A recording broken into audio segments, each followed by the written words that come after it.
উনি তো চোর ছিল না, সমাজ তাকে চোর বানালো। বরগুনা পাথরঘাটার সন্তান তো মেধাবী ছিল তোফাজ্জল ভাই।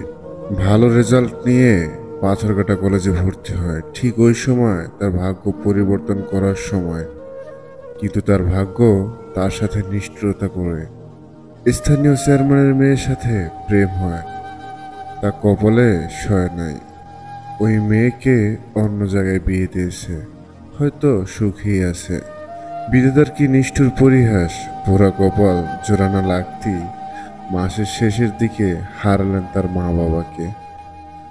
সুখ একটা যেতে না যেতেই ধরে ফেলেছে তাকে। এই অবস্থায় আপনি বা আমিও হয়তো পাগল হয়ে যেতাম। শোকে কষ্টে সে পাগল হয়ে বেড়ায়। বড় ভাই ছিলেন পুলিশের এসআই, তিনি তার শেষ অভিভাবক। তাকে চিকিৎসা করার সব রকম চেষ্টা করেন। ছোট ভাই তো সব কিছু বহন করত তিনি।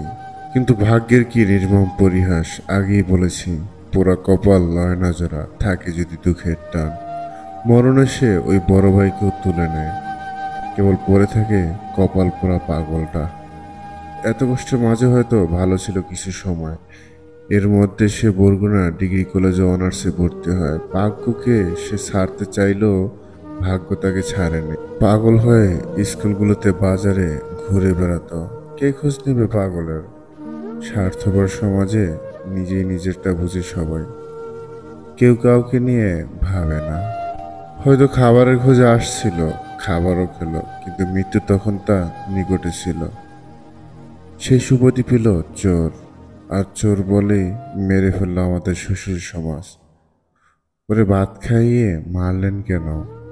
আমার ব্যক্তিগত প্রশ্ন হলো, কিছুদিন আগে ডাকাত ধরেছে দেখেছি, কেউ গান বলাচ্ছে, কেউ নাচাচ্ছে। কিছু সময়ের জন্য ধরে নিলাম চোর ছিল। তাহলে কি ওরে ধরে জিজ্ঞেস করতে পারতেন না? মেরে দিলেন, ভালোই করেছেন আপনারা। এই হলো আমাদের শ্বশুর সমাজ। তোদের মুখে জুতা মারি, কিভাবে পারলি পিটিয়ে মারতে? পাগলের উপর শরিয়ত নাই, এই নিষ্পাপ পাগলটারে এত কষ্ট দিয়ে মারতে হলো। এই সমাজ ওই দিন ভালো হবে যেই দিন 2 টাকা চুরির অপরাধে শাস্তি হবে। ওই দিন ভালো হবে যেই দিন মারার শাস্তি হবে মৃত্যুদণ্ড। মনে রাখেন।